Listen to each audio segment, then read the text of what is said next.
வணக்கம். மாடப்பாக்கத்திலிருந்து அனுபவி ஆரம்பம். இன்று பூக்களை வச்சு ஒரு தேநீர் தேநீர் செய்து பார்ப்போம்.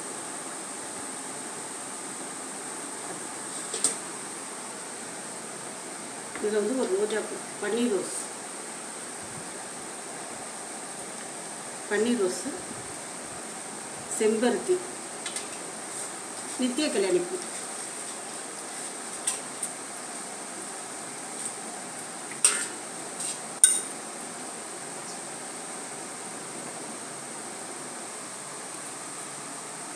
இப்போது இதை வந்து நல்லா கொதிக்க வைக்கணும். நித்திய கல்யாணி, செம்பருத்தி, பன்னீர் ரோஸ் போட்டு கொதிக்க வைக்கணும் நல்லா.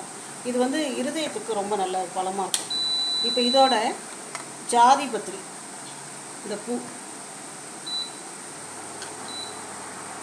ஜாதி பத்திரி, இந்த நட்சத்திர பூ, கருப்பு ஏலக்காய், இது வந்து கருப்பு ஏலக்காய், கருப்பு ஏலக்காய், கிராம்பு, இதெல்லாம் போட்டு நல்லா கொதிக்கணும்.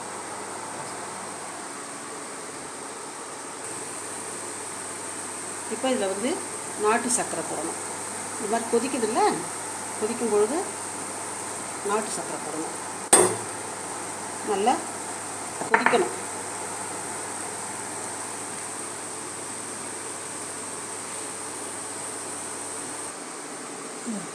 இதை இப்போ வடிகட்டணும்.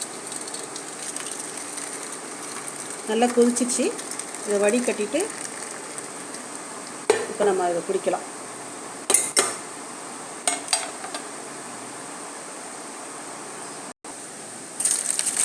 இப்போ நல்லா இதை ஆற்றிடணும்.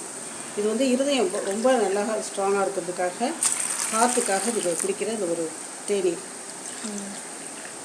இது மாதிரி நம்ம குடிச்சிட்டு வரும்போது நமக்கு கிடைக்கிற தோட்டத்தில் கிடைக்கிற பூ, செம்பருத்தி பூ, ரோஜா பூ, ஆவரம்பூ, நித்திய கல்யாணி பூ, இந்த மாதிரி பூ வகைகள்லாம் நம்ம அந்த மாதிரி காய்ச்சி குடிக்கலாம். இது இருதயத்துக்கு நல்லது. சுகர் பேஷண்ட்டாக இருக்கவங்களுக்கு, டயாபெட்டிக் பேஷண்ட்டுக்கு வந்து இந்த குடிநீர் ரொம்ப நல்லது. இதில் வந்து அயன் சத்து இருக்குது.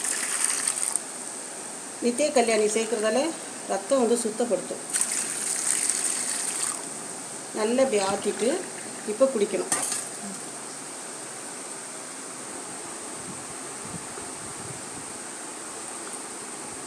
ரொம்ப நல்லா இருக்காச்சுன்னா இது மாதிரி எல்லோரும் கிடைக்கிற அந்த செம்பருத்தி பூ, ஒரு பன்னீர் ரோஸ், இது மாதிரி கிடைக்கிற ஒரு பூ கிடைச்சாப்புனா அதை நம்ம காய்ச்சி குடிக்கலாம். ரொம்ப நல்லது, உடம்புக்கு ரொம்ப நல்லது.